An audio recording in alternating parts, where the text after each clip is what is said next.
Quanti anni hai? Ho 9 anni. E tu? Usiamo il verbo avere per chiedere l'età di qualcuno. Quanti anni hai? Verbo avere. Tu hai.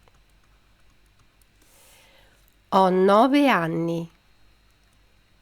Verbo avere. Io ho. Per dire quanti anni hai. Luca e Flavia hanno un cane. Voi avete un gatto? Usiamo avere per esprimere il possesso di qualcosa. Quindi lei dice che Luca e Flavia posseggono un cane, quindi hanno un cane. Loro hanno un cane.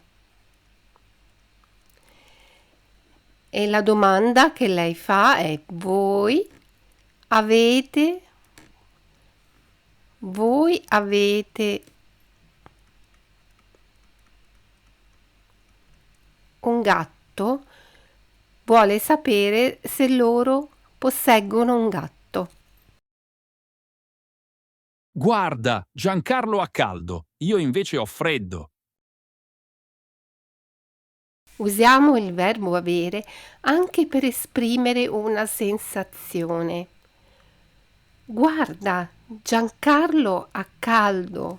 Lui è Giancarlo. E ha lui ha caldo. Invece lui dice ho freddo. Io ho freddo. Marco ha sonno perché si è svegliato presto.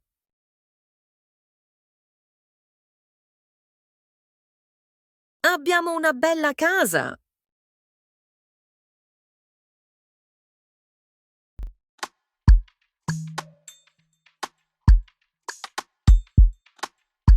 Io ho un cane. Tu hai 7 anni. Maria ha una bella bicicletta. Noi abbiamo tanti amici. Voi avete dei bellissimi colori. I fiori hanno i petali.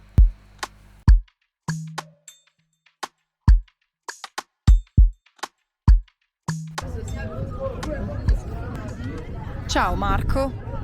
Ciao Giulia, hai fame?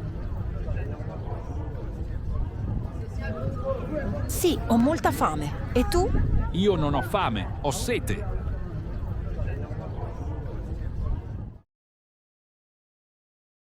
Prendiamo un panino e una bibita?